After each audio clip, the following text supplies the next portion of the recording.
Assalamualaikum warahmatullahi wabarakatuh. Perkenalkan, nama saya Muhammad Abdul Nafis dengan NIM 0504800876 berarti Prodi Sistem Informasi.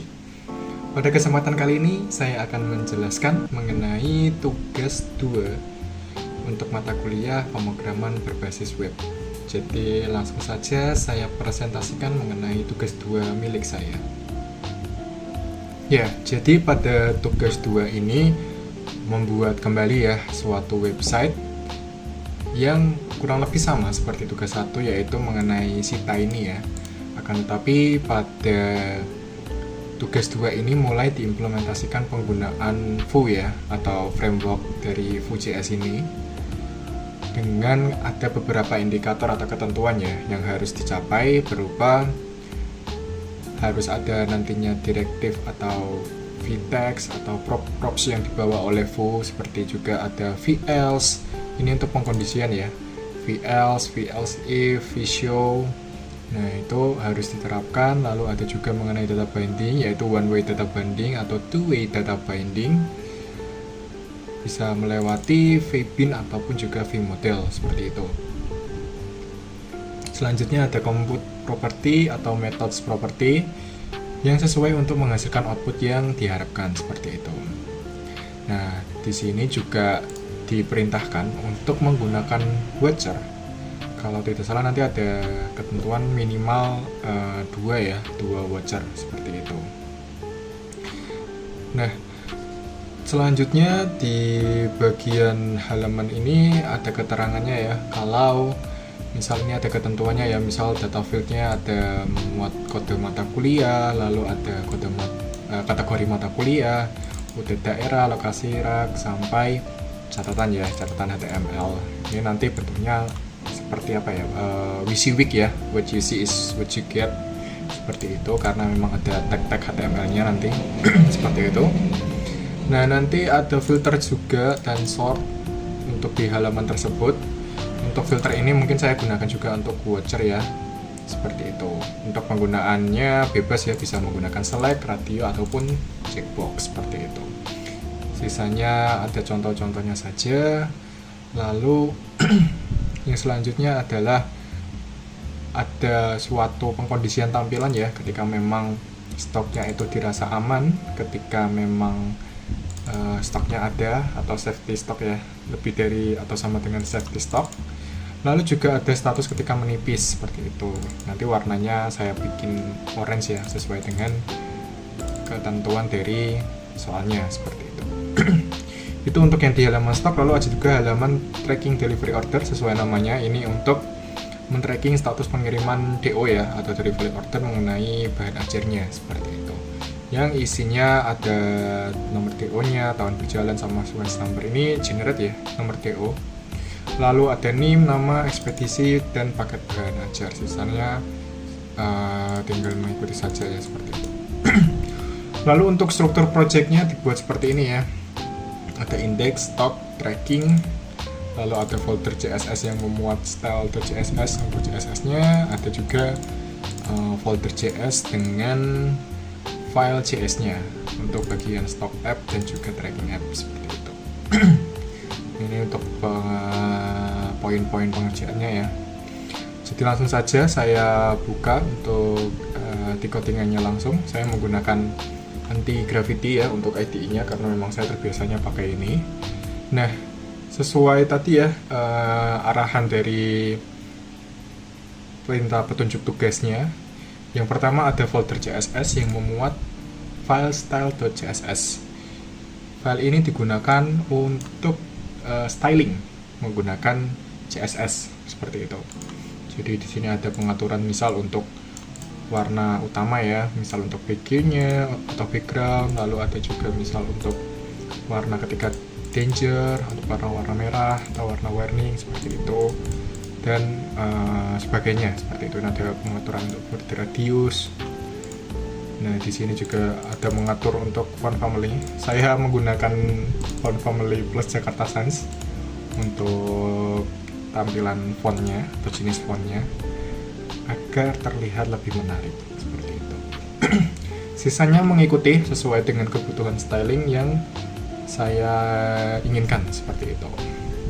Banyak banget ya di file style.css ini, bisa dilihat. Lalu juga sudah responsif ya, bisa dibuka di layar yang lebih kecil atau di layar handphone agar responsif seperti itu. Nah, di folder JS-nya ini terdapat stok dash app.js ini.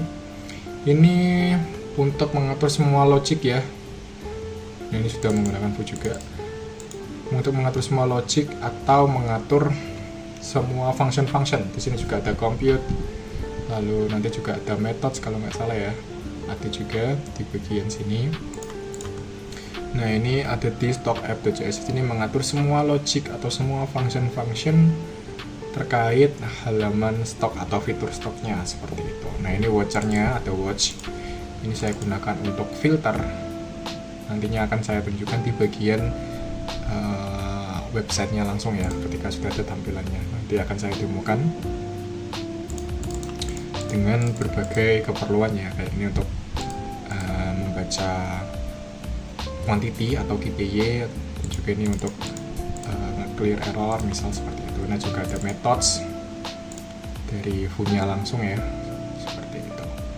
Ini ada untuk formatting mata uang atau rupiah ya, DR seperti itu.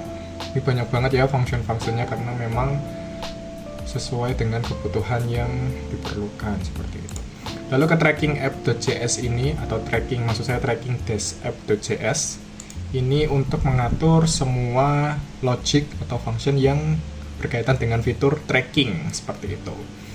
Di sini ada sama ya, misal compute juga ada, lalu ada function untuk tracking, untuk next nomor DO. Di sini juga watcher-nya, jadi ini sesuai ya, minimal 2 watcher tadi ya yang di stok, dan juga watcher yang ada di tracking ini seperti itu.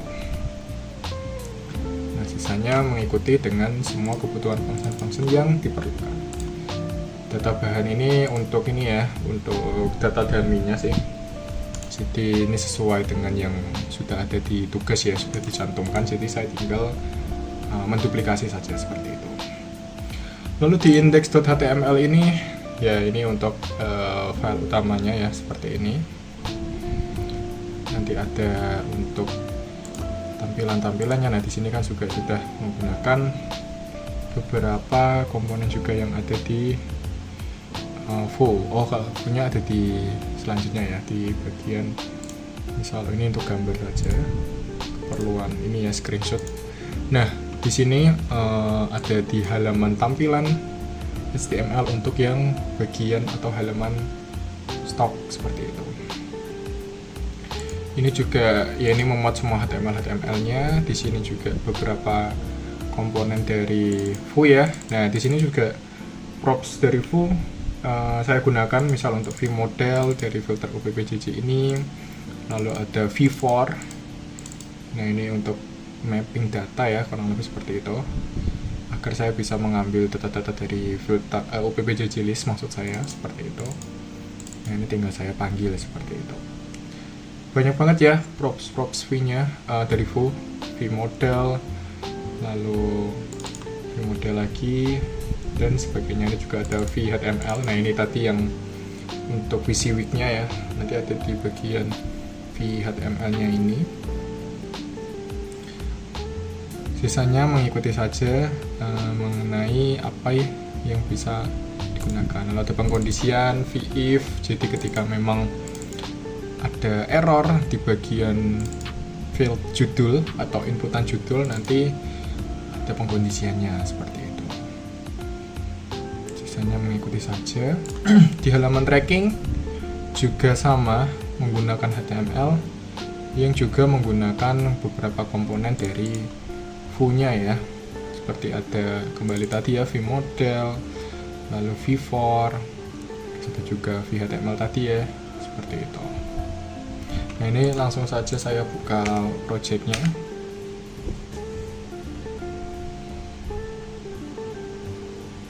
Nah, di sini saya gunakan perintah npx -yes serve dot seperti itu.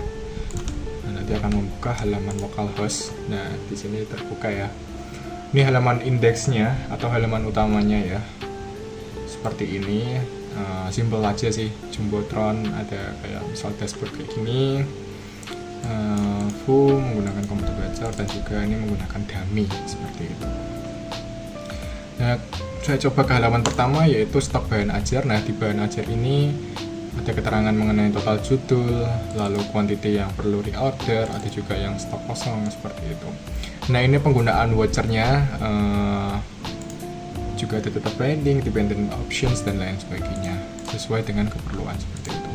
Jadi ini untuk filter ya, misal saya ubah ke sini dulu. Nah, kalau semua OT daerah kan berarti OT daerah dari semua daerah kan akan ditampilkan ya datanya. Kalau misalnya saya filter hanya di Jakarta misal, nah itu nanti datanya yang muncul adalah yang bagian Jakarta saja seperti itu.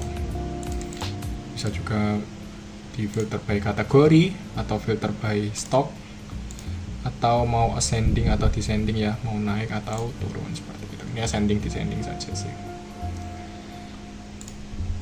Nah, saya kembalikan. Nah, di sini juga ada suatu section yang untuk menambah data stok, yang dimana ini sudah dilengkapi juga dengan validasi ya, tentunya dengan tadi ya else, if seperti itu pengkondisian dari foo-nya.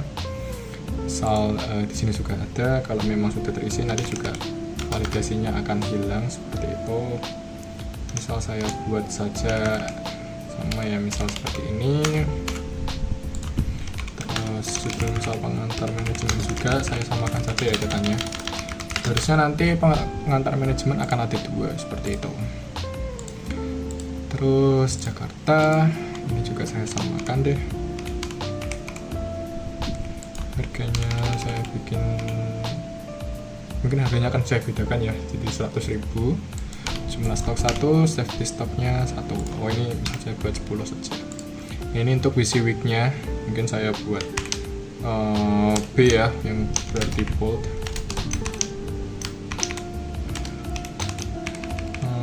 Barang baru, nah ini juga ada previewnya ya mengenai busy week-nya. Jadi seperti ini muncul. Lalu saya tambahkan. Nanti otomatis akan tertambah di sini seperti itu. Oh, ini harus unik ya, tidak boleh sama. Mungkin ini edisi 2 misal seperti ini. Nah, nantinya akan ada data baru ya, bernama pengantar manajemen juga, dengan harga yang berbeda seperti itu. Ini stoknya aman karena memang lebih dari atau sama dengan safety stoknya. Nah, ini kalau misal menepis ya ini seperti ini. Ini sesuai ya pengkondisiannya ya seperti itu. Misal ini yang ketika habis harusnya ini jadi warna merah ya. Nah, ini jadi kosong atau merah seperti ini. Itu untuk yang bagian stok. Lalu ke bagian tracking DO. Nah, tracking DO ini juga sama. Tampilannya pertama ada data riwayat trackingnya yang memuat informasi mengenai pengiriman bahan ajar seperti itu. Ini kan sudah di loket Tangsel, ada juga di Jaksel, lalu diteruskan ke kantor tujuan seperti itu. Nah, di sini juga sudah ada validasi sama ya. Misal saya buat NIM saya,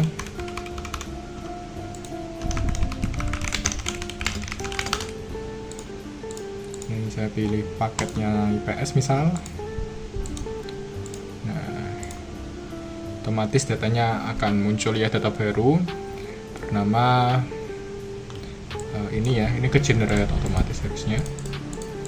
Ini tidak bisa diganti ya. Nah, karena ini memang otomatis ke generate.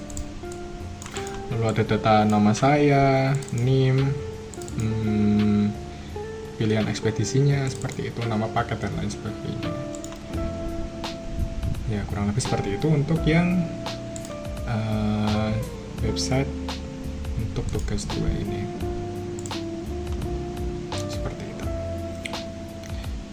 Jadi kurang lebih seperti itulah mengenai presentasi tugas 2 mata kuliah pemrograman berbasis web. Apabila ada salah kata atau tutur kata dari saya yang kurang berkenan, mohon maaf. Wassalamualaikum warahmatullahi wabarakatuh.